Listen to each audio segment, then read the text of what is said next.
Morning mga katitik.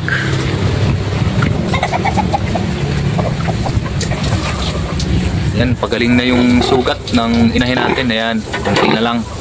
Naiaapak na niya. Yan yung kagandahan ng ating Combinex One Spray. Yan yung inilagay natin.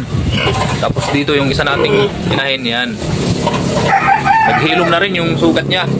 Yan, napaka-epektibo pala yung Combinex One Spray. Sa mga backyard breeder dyan, nag-aalaga ng mga baboy, baka maka-encounter kayo ng ganitong problema na kung tawagin ay foot rot. Yan, yung gamitin nyo po ay Combinex One Spray.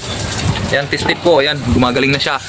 Naiaapak na ng ating inahing baboy. Bali, hindi ko pa mabilang kung ilang araw bago gumaling. Yan, bigyan ko na lang po kayo ng update kung ilang araw hanggang sa makaapak na siya. So ayan, mga katitik, maraming salamat again sa inyong pagsubaybay at manunood ng ating munting channel. Sana nabibigyan kayo ng kasiyahan o kunting kaalaman sa pag-aalaga ng mga manok, baboy at iba pa.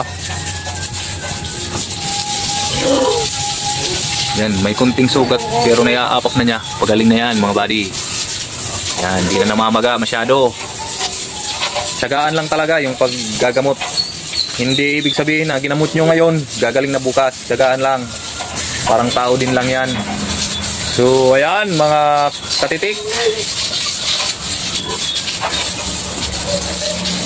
Bali itong mga inahin natin ay mga buntis ito mga katitik.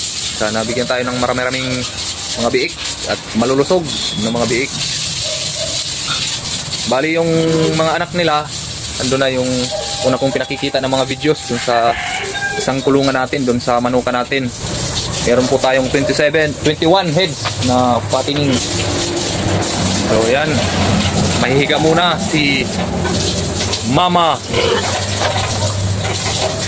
Yan, kitang kita yan. May sugat pa pero wala nang uod yan. Pagaling na yan. Mas malaki pa yun yung pamamaga dati. Pero ngayon, yan, naghilom na. Bali, araw-araw nagbibigay tayo ng spray 2 bisis sa isang araw. Yan yung paglalagay natin. Pero nung bago pa lang, kahit tanghali, binibigyan na natin, linalagyan na natin kasi natutuyo na at na wawala na yung spray na yon. Bali, dumadapo na naman yung bangaw dyan na nagiging dahilan kung bakit may mga uod. Nung pagaling na siya, 2 bisis na lang, umaga at hapon na lang kung magbigay tayo. So ayan mga katitik, hanggang dito na lang. Maraming salamat again sa ating mga subscriber at mga nanonood sa ating YouTube channel. Sa mga hindi pa naka-subscribe, paki-subscribe na rin. Malaking tulong na yan sa amin mga katitik. At paki-hit na rin yung notification bell para updated kayo sa mga susunod na mga videos. Bye-bye!